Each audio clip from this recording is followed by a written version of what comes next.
ሰው አምላክን ለመውቀስ ድፍረት ሊኖረው አይገባም እላለሁ። ሎጂኩ ፋላሲው ይታየኛል። አምነ መውደቅ አለብህ። የፕሮቶኮል ጉዳይ የለም እዚህ ላይ። አየህ እግዚአብሔር ፍሪ ዊል ሰጥቷል። በትራፊክ አደጋ ብዙ ሰው ያልቃል። ቀኑ ደርሶ ሞተ ትለዋለህ። መጋቢ አዲስ እሸቱ አለማየሁ አንድ ቦታ ሲናገሩ ሰማሁ። እንዲህ ነው ነገሩ እና የኔ ድንጋይ ካንተ ተሽሎ ሰማይ ላይ አይቀርም፣ የተሰበረውንና የተዋረደውን ልብ እግዚአብሔር አይንቅም። ሁለተኛው ግን ፍርድ ነው። ይሄ ምንም እንክደው ነገር አይደለም። እዛ ለቅሶ ላይ ተገኝተ እግዚአብሔር ወሰዳቸው ሀምብል መሆን ያስፈልጋል። ሚካኤል አንቺን ከጠበቀሽ አንቺ ሞባይልሽን አትጠብቂ። ሉቃስ 13 ላይ ጲላጦስ ደማቸውን ከመስዋዕታቸው ጋር ስለደባለቀባቸው ሰዎች መጥቶ ይነግሩታል። ንስሐ ባትገቡ እንደዛ ጠፋላችሁ አይነት የጣልከው ነገር መልሶ ይመታሃል። በእሳት የሰዶም ገሞራ፣ ሲባዮስ፣ ሲባማ፣ ዲያማን አጥፍቷል። ንስሐ ማለት ራሱ ትርጉም እኮ መጸጸት ነው። ሶስተኛውና የመጨረሻው አንበጣ ያመጣ ግብጽ ላይ ዘርግፏል። በመሬት ደግሞ መሬት ተከፍታ ቆሬን አስጥሟል። ነ ማለት የወደቀሽ ናት። ሰ ማለት ሳሜክ ናት፣ ፒላር ናት፣ ደጋፊ ናት። ሀ ማለት ሀዩ ነው፣ ህይወት ማግኘት ነው። የምድርን ፊት ታድሳለህ ይላል።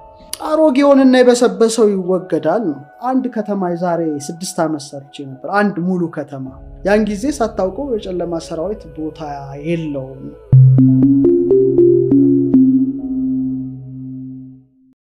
እዚህ ላይ ያልኩት ምንድን ነው? ሰው አምላክን ለመውቀስ ድፍረት ሊኖረው አይገባም እላለሁ። አሁን በሁለተኛው ደረጃ እንዴት ፍርድ ሊሆን ይችላል የሚለውን እናያለን። አሁን ግን ተፈጥሮን ራስ አቃውሰህ በሚመጣብህ ችግር አምላክን መውቀስ አይገባህም።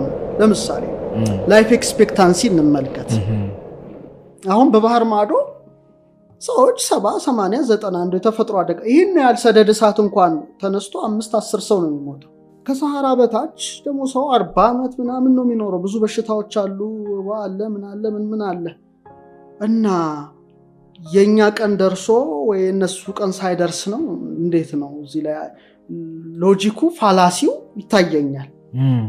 አየህ እግዚአብሔር ፍሪ ዊል ሰጥቷል። በትራፊክ አደጋ ብዙ ሰው ያልቃል። ለምን ያልቃል?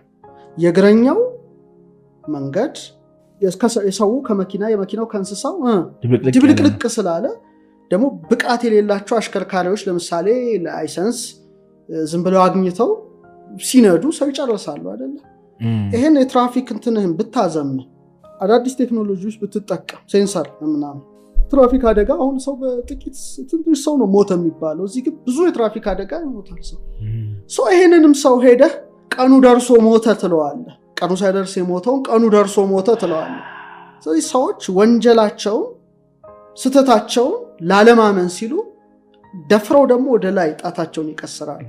አንድ መጋቢ አዲስ እሸቱ አለማየሁ አንድ ቦታ ሲናገሩ ሰማሁ እና አንዷ ሚካኤል ቤተክርስቲያን ሄዳ ሞባይሏን ተሰረቀች እና ሚካኤል ምን አድርጌ ነው ሞባይል የምታስወስድብኝ?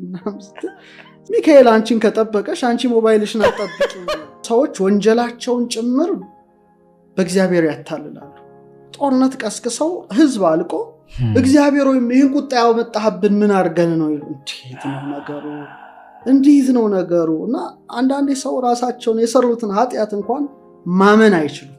ክፉ ነገር ሁሉ ከላይ የሚፈስ ነገር ይመስላቸዋል። ይሄ ራስን ስንፍና። ለምሳሌ አንተም እኔም እዚህ ያሉት ክሮዎቹ ድንጋይ ወደ ሰማይ እንወርውር። የኔ ድንጋይ ካንተ ተሽሎ ሰማይ ላይ አይቀርም፣ መልሶ ይወድቃል። ሎፍ ግራቪቲ ግዴታዋን ትጥለዋለች አይደል? አንተ ስለወረወርክ ሮዳስ ስለወረወረ አላምበዲ ስለወረወረ የሱ ሰንሳ አይንሳፈፍም። አየህ የጣልከው ነገር መልሶ ይመታሃል። ያን ጊዜ ውልትል ነው ቁጣ መጣብን። ስለዚህ ሰዎች የሚያስነሱትን ጦርነት ሁሉ ወደ እግዚአብሔር እያመካኙ በጣም ብዙ ነገሮች ወንጀላቸውን ካለማመን የተነሳ እግዚአብሔር ምን አድርጌ ነው ይላል። ሞባይል እያየ ግሪን ኢፌክቱን እንዲህ እየተጠጋ አይኑን አሳውሮ ለምሳሌ እግዚአብሔር አይኔን አጠፋ ሊል ነው ወይ ሰው ልጅ ማለት ነው። ስለዚህ አንዳንዴ የምናደርጋቸው ነገሮችን እንደው ብንጠነቀቅ። መለኮታዊ ቁጣ አለ፣ ፍርድ አለ። እሱን አመጣዋለሁ። 3 ነገሮች አሉ። በዚህ ነገሮች ግን ምንድነው ነው እያልኩ ያሉ። ለምሳሌ ህንፃ እንመልከት። ህንፃ አሰራራችንን አርዝኩዊክ ሲመጣ ህንፃዎች እንዲሉ ይሰራሉ። ሌላ ድልድይ ጭምር እንዲሳፋ እዛ ነገር አደጋ ቢደርስ ለሟቾቹ ተጠያቂው ማን ነው? እግዚአብሔር ሊጠየቅ ነው ወይስ ህንጻውን ያበላሸው ሰው ነው የሚጠየቀው? እዛ ለቅሶ ላይ ተገኝተን እግዚአብሔር ወሰዳቸው እግዚአብሔር እንዲያደረጋቸው ልንል ነው ወይስ መውቀስ ያለበትን አካል ሳንወቅስ ተሸፋፍኖ እንዲያልፍ ነው? ይሄን እይታ ነው ግላዊ ምልከታ ስለሆነ የራሴ ፊንገር ፕሪንት ስላለ ይሄን ተናገር ያለው። ሁለተኛው ግን ፍርድ ነው። ይሄ ምንም እንክደው ነገር አይደለም። ምሳሌ በውሃ አንዱ ውሃ ጥቅም እንዳለ በውሃ በኖህ ዘመን የነበሩትን ሰዎች አጥፍቷል። በእሳት የሰዶም ገሞራ ሲባዮስ ሲባማ ዲያማን አጥፍቷል። በነፋስ ደግሞ 8ቱን የቁጣ ነፋሳት እያወጣ ለምሳሌ አንበጣ እያመጣ ግብጽ ላይ ዘርግፏል። በመሬት ደግሞ መሬት ተከፍታ ቆሬን አስጥሟል። አሁን መቅሰፍት የለም ማለት አይደለም። እነዚህ ሲመጡ ግን ይኸውልህ ሃምብል መሆን ያስፈልጋል። ንስሐ ጸሎት ከመለኮታዊ መርሆች ጋር መስማማት ያስፈልጋል። እዚህ ላይ እነገሌ ናቸው እነገሌ ልትል አትችልም። ሁሉም በድለዋል ነው። ለምሳሌ በጣም የሚደንቀኝ እንትናል አሁን ብዙ ያለው ነገሌ እንዲህ ስለሆኑ ነገሌ በቃ ራስህን እንትን አድርገህ ግን ሉቃስ 13 ላይ እና ጲላጦስ ደማቸውን ከመስዋዕታቸው ጋር ስለደባለቀባቸው ሰዎች መጥተው ይነግሩታል። ክርስቶስ ምንድነው ያለው? እነዚህ ከገሊላ ሰዎች የበለጠ ኃጢአተኞች ሆኖ ይመስሏችኋል? እናንተም ንስሐ ባትገቡ እንደዛ ጠፋላችሁ አይነት ነው። በእግዚአብሔር እጅ እኩል ነው። ማጭበርበር የለም። ለምሳሌ እንደገና ምንድነው በሰሊሆም ግንብ የወደቀባቸው እና የገደላቸው 18 ሰዎች እንደው በኢየሩሳሌም ከሚኖሩት የበለጠ ኃጢአት ሰርተው ይመስሏችኋል? አይደለም። ባትንስሐ ባትገቡ ጠፋላችሁ። ሰው ያልበደለ የለም። በሀገር ደረጃም ካየ ሁላችን ይበድለናል። ይሄ ሃምብልነስ ይፈልጋል። መለኮታዊ ቁጣ ሲመጣ በዮናስ ዘመን እንዳየነው ከንጉስ እስከታች ነገሌ ናቸው ጣት አትቀሳሰርም። ዝም ብለህ መውደቅ ነው በቃ ያለብህ። ይሄ ፍርድ ነው ከላይ ተሰጥቷል መጥቷል። ስለዚህ እዚህ ላይ ምህላ ለቅሶ እንባ ንስሐ ነው እንጂ ሊያድን የሚችለው ራስህ ባጠፋኸው ነገር ግን ጥሩ ያልሆነ መሰረተ ልማት ሰርተህ በምታጠፋው ግን መጠየቅ ያለብህ አንተ እንጂ እግዚአብሔር አይደለም። ንስሐ ማለት ራሱ ትርጉም እኮ መጸጸት ነው። ራሱ በእኛ በቀመረ ራሱን ችሎ ፊደል ሁሉ ይፈታል። አሁን ወደዛ ሴክሬት ውስጥ ባልገባ እመርጣለሁ። ነ ማለት የወደቀሽ ናት፣ ሰ ማለት ሳሜክ ናት፣ ፒላር ናት፣ ደጋፊ ናት። ሀ ማለት ሀዩ ነው፣ ህይወት ማግኘት ነው። ፓተርን አለው እዛ ውስጥ እንደው እንትን ባንል ግን ምንድነው ተሰበረውንና የተዋረደውን ልብ እግዚአብሔር አይንቅም ነውና በተሰበረና የተዋረደ መንፈስ ሆነ አምነ መውደቅ አለብህ። የፕሮቶኮል ጉዳይ የለም እዚህ ላይ እና እነዚህ ነገሮች በኖህ ዘመን የተከሰተውን በሰዶም ዘመን የተከሰተውን ግብጽ ላይ 10 የወረዱ 10 መቅሰፍት እነዚህ ሁሉ መለኮታዊ ፍርድ ናቸው። ስለዚህ መለኮታዊ ፍርድም እንደ አንድ ሊታይ ይችላል። ስለዚህ ክስተቶች ሲመጡ የትኛው ነው ብለን እንድንለይ ያስችለናል። ሶስተኛውና የመጨረሻው ምድር ራሷን ታድሳለች። ግዴታ ነው። በቃ ራሷ ትነቃለች፣ ራሷን ታድሳለች። የመንጻት ሂደት ነው። አንዳንዱ ደግሞ ለምሳሌ ዳዊት በመዝሙር 103 104 ቁጥር 30 ላይ ወተሄድስ ገጻ ለምድር ይላል። የምድርን ፊት ታድሳለህ ይላል። አሮጌው አብቅቶ አዲስ የሚመጣበት ነገር አለ። ይሄ ተፈጥሮ ሳይክል ነው።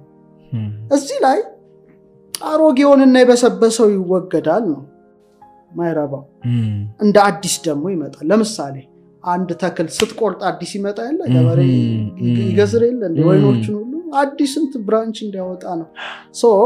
ገበሬዎች ማሳቸውን ያቃጥላሉ። ለአዲስ መከር ለአዲስ ምርት ዝግጅት ነው።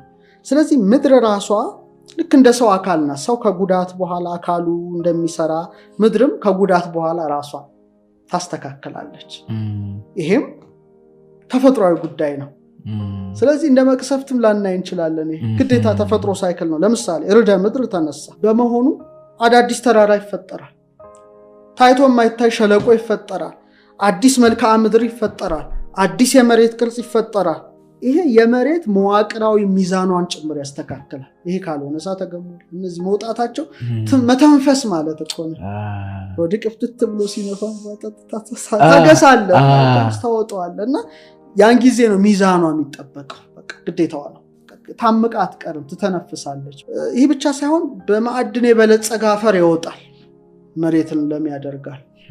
እንደገና አዳዲስ ወንዞች ምንጮች ይጨምራሉ ደግሞ የሚወጡት ጋዞች ለምሳሌ እዛ አካባቢ የተፈጥሮ ማዕድን እንዳለ ታውቃለህ ያ ቦታ እንዲህ ካለ ሳምቲንግ ያለ ነገር ነው ኢንዲኬት ራሱ ጠቋሚ እኮ ነው ሁሉንም እንደመጥፎ ነገር ማየት አያስፈልግም ግን ከዛ ሲመጣ እንዴት ልከላከለው የሰው ጭንቅላት ነው እኔ አስታውሳለሁ ምናልባት አንድ ከተማ ዛሬ 6 ዓመት ሰርቼ ነበር አንድ ሙሉ ከተማ በ3D ማለት ነው ከነ ኢንጂነር ፍሬም ካሁን ሐሳቡን ጽፌው ምንድነው የኔ ሐሳብ ምትንሳፈፍ ከተማ ይላል እሺ የኔ እይታ ነው just ርዕደ ምድር ቢመጣ ነው የኔ እይታ የሆነ ነገር ፍሎት አድርጋ ካለፈ በኋላ ይሄ ሰው ሐሳቤ ነው ተፈጥሮ ስርዓቷን ትሰራለች አንተ ደግሞ ራስን ነገር ትወጣለህ አሁን ጃፓን ምናምን ስትመለከት እንዲ ተወዛውዘው ህንጻዎቹ እንዲቆሙ ያደርጋሉ ይሄ ማለት ማሰብ ነው እዚህ እሳተ ገሞራን ብትመለከት ለምሳሌ ካርቦን ዳይኦክሳይድ ሰልፈር ዳይኦክሳይድ ወደ ከባቢ አየር ይለቃል